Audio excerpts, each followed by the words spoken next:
Jelly Roll Liar on B105. It is the Breakfast Club with Ken and Lauren. Just Lauren this morning. And in case you forgot, it is Wednesday, July 8th. I don't know if it was the 4th of July holiday. I don't know if it's the fact that it's finally summer. I do not know, but I have no idea what day it is lately. And sometimes I'm even like, is it June? Is it Choosing Texas on B105? It's your B105 Buzz, brought to you by East Central Energy, member-owned, homegrown, community-focused.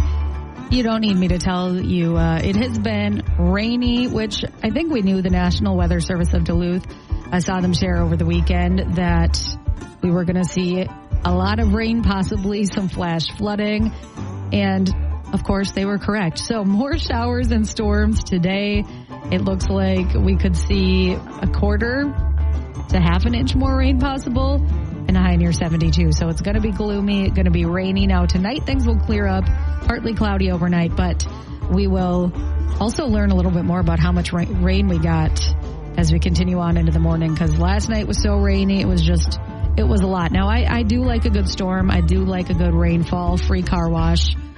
But I do worry about my squirrels. But anyways, we will check in with Fox 21's Rusty Melberg here in a little bit to see what else we got going on for our Wednesday. But just wanted to mention that.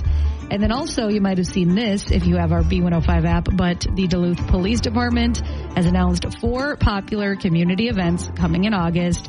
So the one that we all know and love, National Night Out, that kicks off August 4th, the first event of them all, and it'll go from 5 to 9, and it's just officers and neighbors getting a chance to connect over some food, some barbecue, and you can also host a block party of your own and take part in that if you'd like. There's Operation K9, August 13th, Kids, Cops, and Cars, that'll be at Bayfront August 19th, and then Battle of the Badges returns to Wade Stadium August 26th. So lots of fun things going on in August.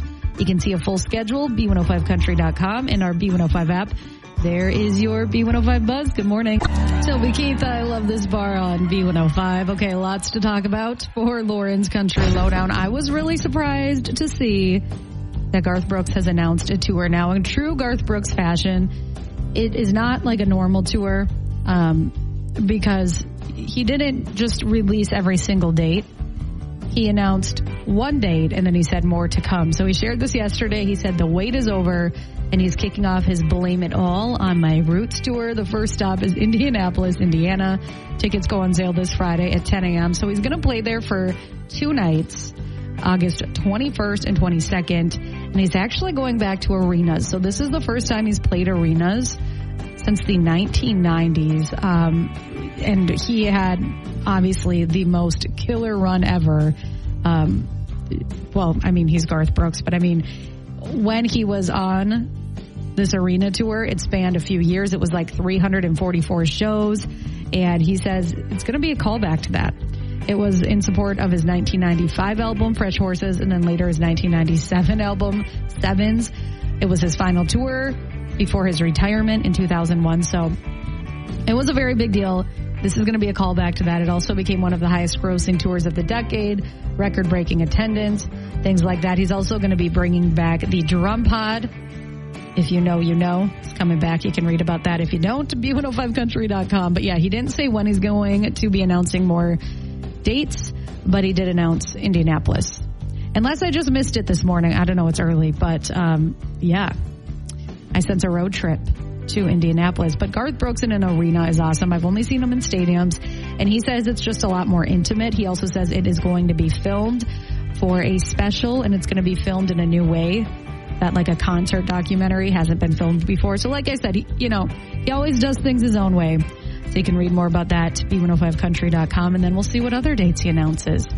And then Summer Pardi, she's broken her silence over the weekend. She and Jon Pardi announced that they were separating. There were lots of rumors about this because she wasn't wearing her ring for a while.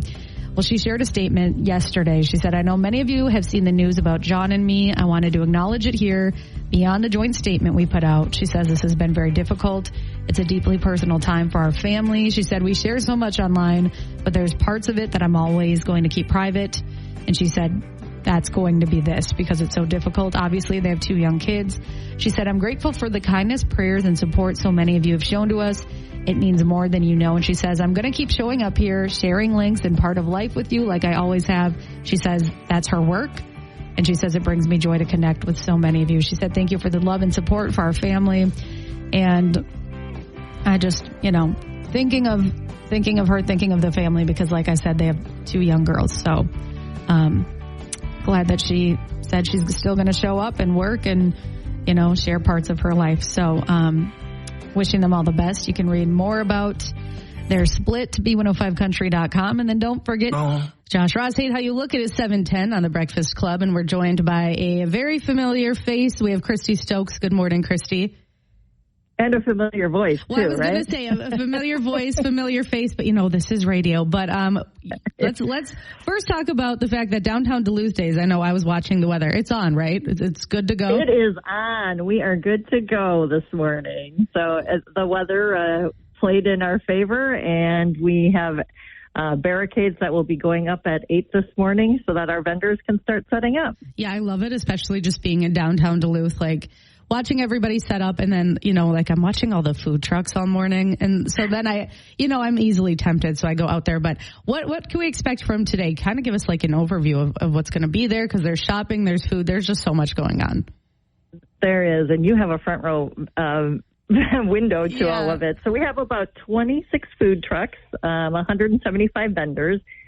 We've expanded it to 3rd Avenue East this year. So we go from 5th Avenue West to 3rd Avenue East. So think of Maurice's all the way to Graceland Plaza. So it's a long stretch, and we will have different things from an expanded putt-putt golf course in the Hart District and pickleball to things such as just all your favorite vendors, your businesses downtown, and you'll get the smell of every type of food truck out there. Yeah, I say this story every year, but there was one year, I would go outside and then I would smell the mini donuts. So I think I got mini donuts every single day. But you know what? It's good. Support local. I love doing shopping too. There's a lot of great sales, and it just makes it so easy. So we're very excited. It is on. The weather's cooperating. Where can we, get a full schedule of everything going on? Yes, you can go to downtownduluth.com, and we actually even have it broken down a bit by the blocks so that you can see who's on the blocks. We also have a lot of kids' activities down here, so bring the kids down and enjoy the day.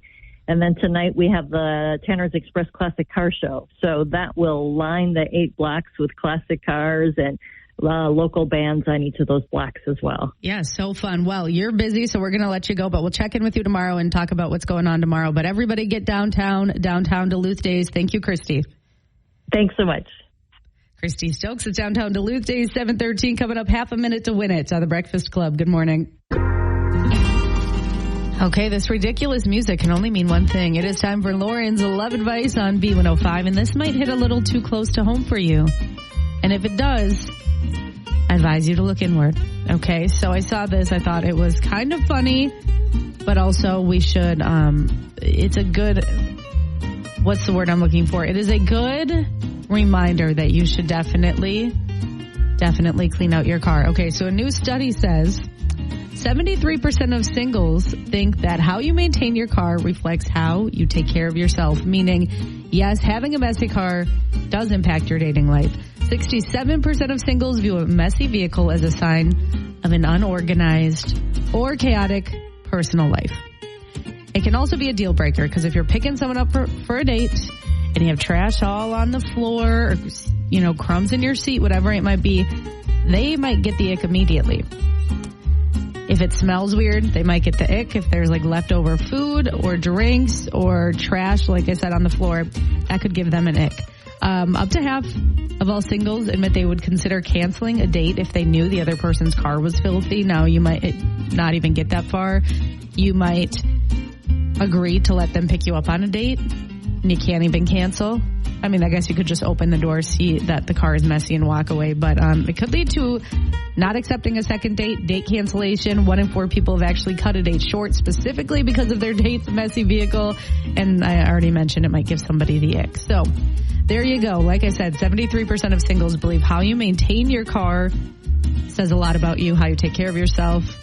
If you have a clean car, maybe you have a nice, organized personal life. And if you don't, well, maybe you should clean out your car today. There's my 2 cents. Now, my car is spotless. My husband's car, well, we're we're not going to get into that because it is a little chaotic. So there you go. It's all Jason Aldean, Don't Tell on Me. It is 8:11 on B105. And as always, at this time, I'm joined by Nicole from Animal Allies. Good morning, Nicole. Good morning. So there's been so much going on at Animal Allies, but let's start first by talking about the pet of the week because we need to talk about Evelyn. This is the cutest thing ever. So Evelyn has a best friend named Virginia. And we want them to be adopted together, right?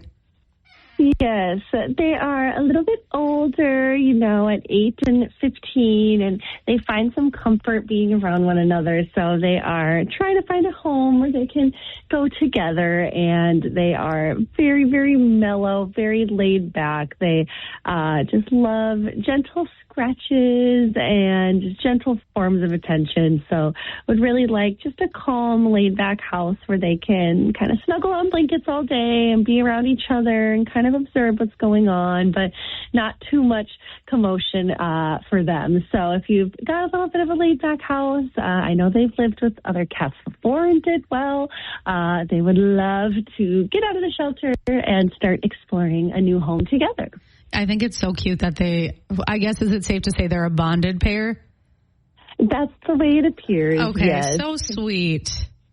Yes, they're very, very sweet. Again, super cute, and very, very mellow and laid back, which is very nice. They have similar personalities in that sense. But yeah, we've got also another bonded pair of cats as well at the shelter. So lots of animals looking for homes right now. Yeah. Now, speaking of that, recently Animal Allies took in, 9 Great Dane puppies because of really terrible circumstances because of a fire.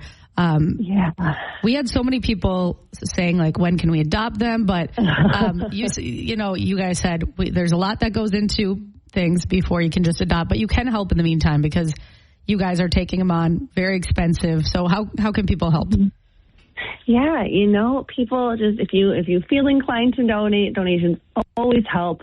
But simply, just coming in and looking at the other animals we currently have. If you know that you are maybe not looking for a horse a very down the big road, dog, then getting some of the other animals into homes just really clears up space and time for the staff. The puppies, they had some things going on. They had some little parasites and things like that, which are not uncommon in dogs, especially ones that have been outside. So they've been getting their treatment for that and just getting fully assessed and seen by the medical team, which takes some time, especially when there's that many of them. But we're hoping that they will start becoming available soon and we can start to find, their forever homes for them as well. But in the meantime, helping find, those long-term dogs and cats that have been with us, a forever home really helps as well. Yeah, there's so many animals at Animal Allies that need a loving home. So what is a good website for you guys? And can we just stop by and check out what's going on? Yeah, anytime we're open, Tuesday through Friday, 12 to 6, and Saturdays and Sundays, noon to 4. You can swing on by. We're at 4006 Airport Road, and you can visit animalallies.net. The website's updated every day by 10:30 with any new animals that are looking for homes that day. Perfect. Nicole from Animal Allies, hopefully you'll have some good news for us next week about Evelyn and Virginia, and thank you for joining us. We'll talk to you next week. Awesome. Thank you. Thank you, Nicole from Animal Allies. It's 8:14 on B105. Good morning.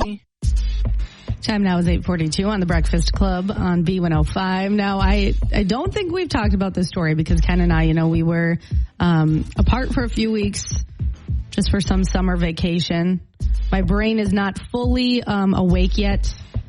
I think it's my allergy medication. I don't know. But you know what? This is worth repeating if we already did do this. So this happened in Scotland. A man in Scotland is facing an assault charge after police say he grabbed 2 live seagulls and used them as weapons against another person.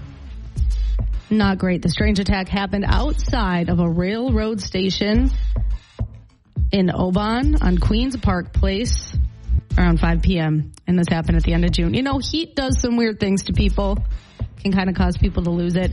So we don't know what led to the scuffle. But if you're grabbing seagulls, first of all, that's mean to the seagulls, and it's not great to throw them at somebody. Now, according to the local news, the man was not arrested at the scene. He was taken home while police looked into it. He was charged later, though, and police in Scotland said a report will be sent to the region's prosecutor. We don't know how the victim's doing. The 2 seagulls, thankfully, were not hurt. But, like, what made you so mad that you thought, let me grab these 2 seagulls? Like, that is crazy. Yeah, of all things, let's just be nice to each other. Chase Matthew Darlin on B105. I almost forgot the music here. Okay, we're going to try this again. It is time for some Angel. Hey, at least you know it's live radio. So short and sweet. Some Angel. Our Angel today is from Wisconsin. A 21-year-old Wisconsin man was rescued by another Wisconsinite from a burning truck after stopping at the scene of a crash. This happened in La Crosse over the holiday weekend. Kieran McKinney is the Angel. He pulled the trapped driver from the vehicle before it exploded, then called 911 and helped extinguish the flames that had spread onto the man. The injured driver remains hospitalized. He has severe burns and lung damage, but it would have been a lot worse if this Angel wasn't there. So, that's just an incredible, selfless thing to do, and definitely an Angel worth celebrating, and from Wisconsin. So we love Kenny Chesney on the B105 Workday Kickoff, the perfect song because it is yet another